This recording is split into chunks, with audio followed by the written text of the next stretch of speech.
Welcome sa Jomel Movie Recap. Please huwag kalimutan mag-like and subscribe.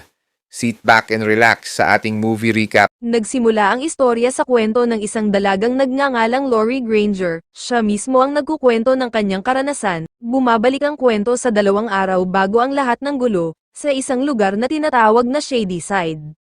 Ayon kay Lori, ito ang lugar kung saan namamatay ang pangarap.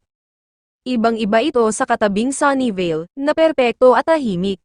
Sa Shady Side, parang may sumpa, parang may pumapasok sa isipan ng mga tao at ginagawang bayulente. Malapit na ang prom night, at 6 na babae ang tumatakbo bilang prom queen, kasama si Lori.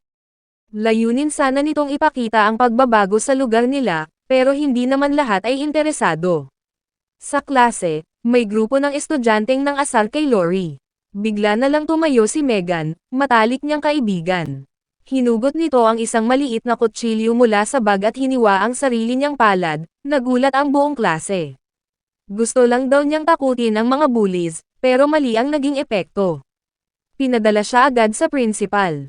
Pagkatapos ng klase, nag-usap sina Lori at Megan. Syempre, hindi mawawala ang usapan tungkol sa prom at sa gown na isusuot ni Lori. Dahil kapos sa pera, pumasok siya sa part-time job niya sa school cafeteria. Habang nagtatrabaho, nakita niya ang mga kaklase niya, lalo na si Tiffany at ang boyfriend nitong si Tyler Torres, na crush ni Lori.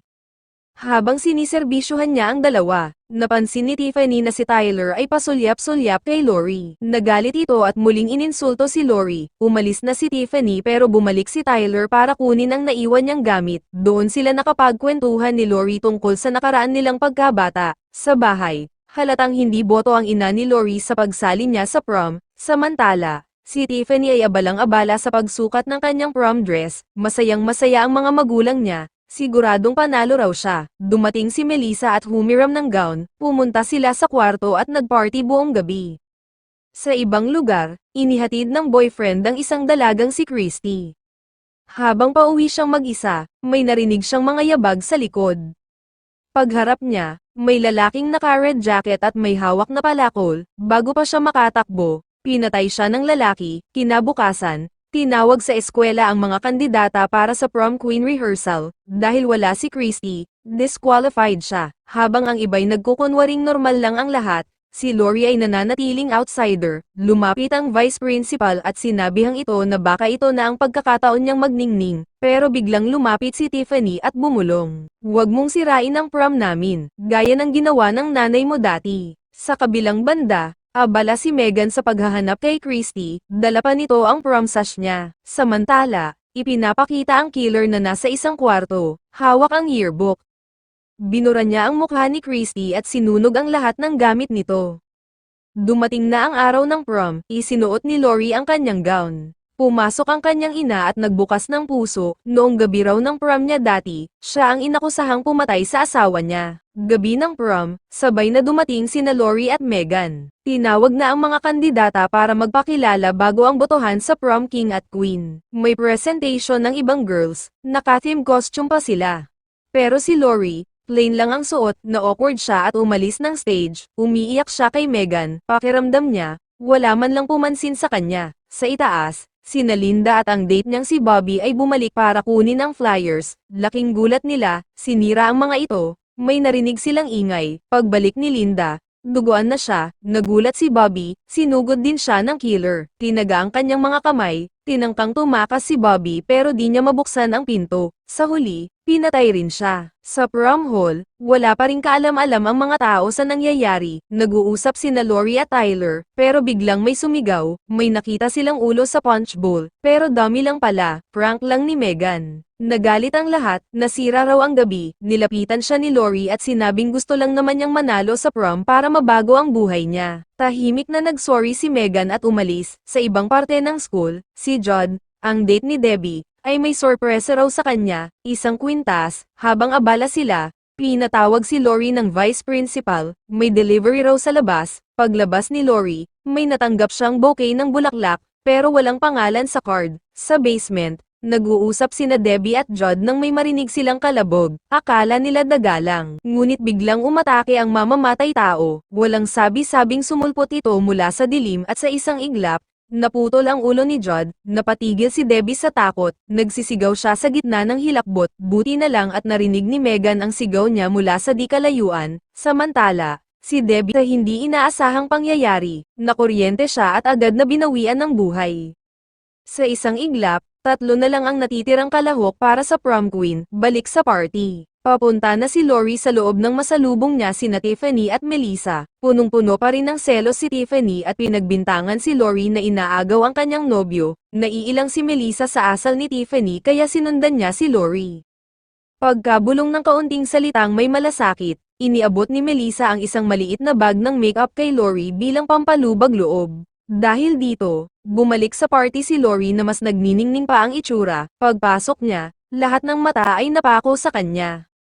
Napansin ito ni Tiffany at lalo siyang nainis, lalo na't nakita niyang si Melissa ay nasa tabi ni Lori, nilapitan niya ang dalawa at binuhusan ng inumin ang damit ni Melissa. Galit na umalis si Melissa para magpalit ng damit. Sa sandaling iyon, nagsimula ang sayawan sa pagitan ni Lori at Tiffany, napahanga ng husto si Lori sa kanyang sayaw kaya't nagsigawan sa tuwa ang mga tao. Lalong nagngit-ngit si Tiffany, habang nagkakagulo sa sayawan, si Melissa ay nag-iisa sa isang silid, nagpapalit ng damit. Bigla niyang napansin ang isang lalaking tahimik na nakatingin sa kanya, akala niya isa na naman itong kalokohan ni Megan, pero may kakaiba sa lalaki. Kinabahan si Melissa at tumakbo, pero nabangga siya sa isa pang lalaki, sa kanyang paglingon, nasaksak siya.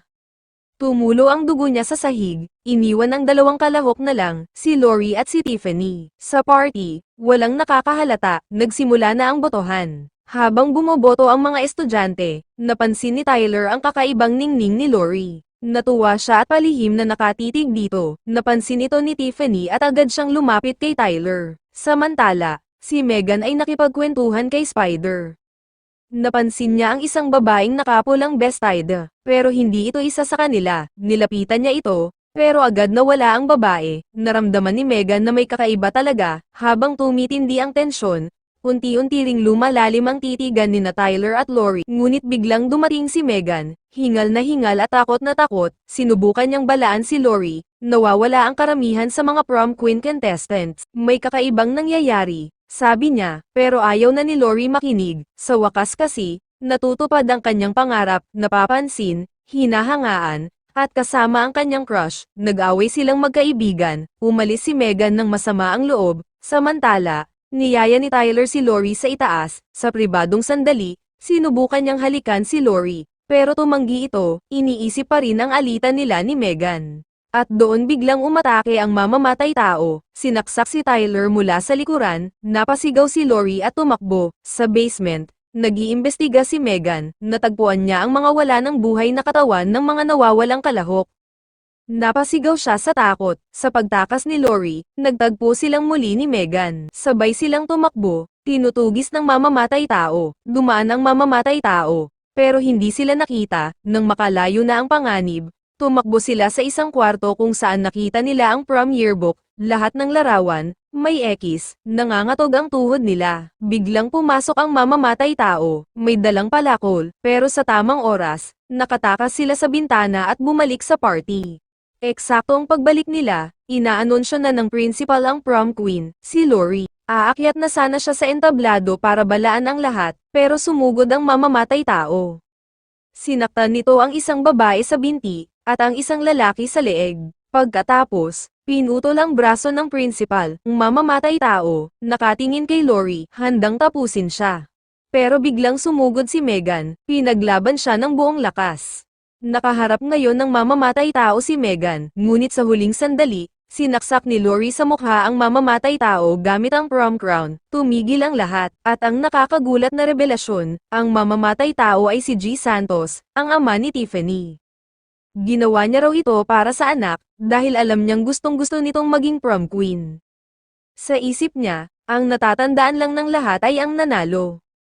Tahimik ang buong silid, dumating ang mga pulis at natapos ang bangungot. Kinagabihan, humingi ng tawad si Lori kay Megan, sugatan si Megan pero ligtas. Dinala siya sa ospital, samantala, hiniling ng ina ni Tiffany na payagan siyang umuwi upang samahan ang anak. Pumayag ang mga pulis. Pagdating sa bahay, inanyayahan ni Tiffany si Lori na manatili muna, habang naghihintay, Napansin ni Lori ang kakaibang kilos ng ina ni Tiffany, may hawak itong kutsilyo at dahan-daang papalapit sa kwarto. Nagising si Lori sa kakaibang tunog at nanlaki ang mata sa nakita. Dumating si Tiffany at pareho silang nagtataka, tumakbo silang dalawa at nagtago sa isang aparador, ngunit biglang nag-iba ang ihip. Iba na ang tono ni Tiffany, sa malamig at matalim na tinig. Sinabi niya kay Lori na gusto niya ring patayin ito, bigla siyang sumugod habang may kutsilyo, tumakbo si Lori. Pero nahuli siya ng ina ni Tiffany, at doon isiniwalat ng ina ang lahat. Siya raw ang pumatay sa ama ni Lori noon pa, dahil sa pagkainggit sa ina nito na nanalo sa prom queen. Pero ang revelasyon na iyon ang naging kapahamakan nila. Sa huling sandali, itinulak ni Lori si Tiffany, bumagsak si Tiffany, wala nang malay, inginig siyang lumapit sa telepono at tumawag ng tulong. Ilang minuto lang ang lumipas at narinig na ang mga sirena ng pulis, dumating ang mga awtoridad at nadatnan ang madugong eksena. Sa pag-imbestiga ng mga pulis, nalaman nila ang kabuuang istorya. Isiniwalat ni Lori ang lahat, mula sa pag-atake ni Tiffany, hanggang sa pagbunyag ng katotohanan tungkol sa pagkamatay ng kanyang ama.